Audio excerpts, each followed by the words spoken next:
it's Jen Bengal here from Out of This World Literacy. Today I want to talk to you about something a little bit personal, but that applies to us all as teachers. As many teachers who follow me know, I have 4 kids. We adopted our youngest son from Uganda when he was 6 years old. He's 10 now.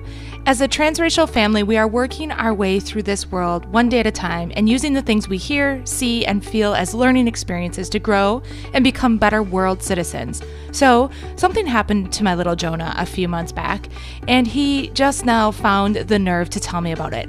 I'm sharing it today and being a little bit vulnerable with you because I feel strongly about what happened to Jonah and that it can be stopped if we as teachers start the school year with this one very important conversation.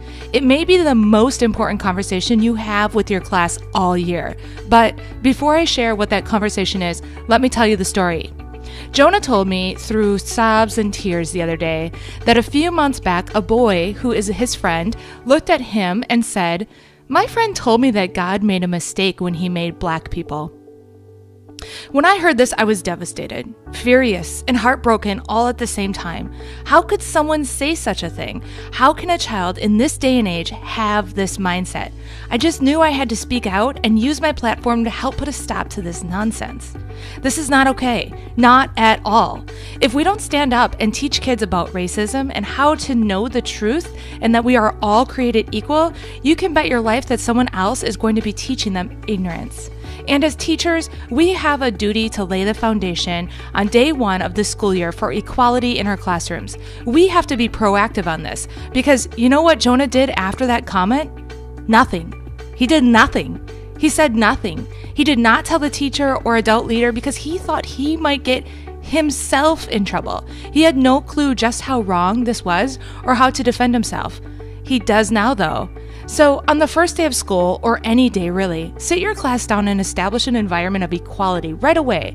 There may be a kid like Jonah who hears words like this and thinks he or she should just accept them.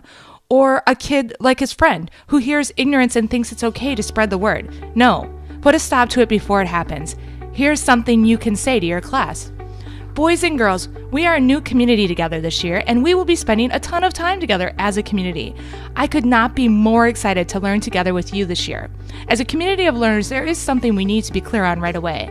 Everyone in our community, everyone is equal. Do you know what equal means? Have the students respond here. Equal means that every student should be treated with the same amount of respect, kindness, and acceptance, no matter what they believe, what their culture is, how they learn in different ways, or what their skin color is. In our community, everyone matters the same. No one is better because their skin is a certain color or their jeans are a certain brand. And let's be clear, if we ever hear anyone saying things that are mean and hurtful about someone's culture, race, learning style, or anything, we will not be okay with that. If someone says something to you that is hurtful, whether it's in our community or anywhere else in life, I want you to know that I am a safe person to talk to about that. And if you need help finding your voice, you can always come to me. This can be the start of your conversation with students. Allow them to ask questions and guide the conversation into a place where everyone understands how to treat others. Have this conversation throughout the year, as many times as needed, to ensure you are doing your very best to protect your students from the words that Jonah heard and endured. This conversation will go such a long way with students who are minorities in your classroom. They will feel safe, empowered, and loved. I know this might not have been a very fun episode to listen to, and I know it's a bit longer than most, but I can only hope that Jonah's story can be just a tiny part of the changes that we will make to build equality and acceptance for all children in our classrooms this year. In the next episode, I'll share a few ideas of how we can extend this very important conversation in our classrooms and continue creating environments of equality for all students. It's been my pleasure chatting with you today. Know that I am the biggest fan of the work that you and your students are doing in the classroom every day, and I believe that you will thrive and all your students will thrive this year in a safe, respectful, and loving community. If you'd like more teaching tips, you can check out outofthisworldliteracy.com.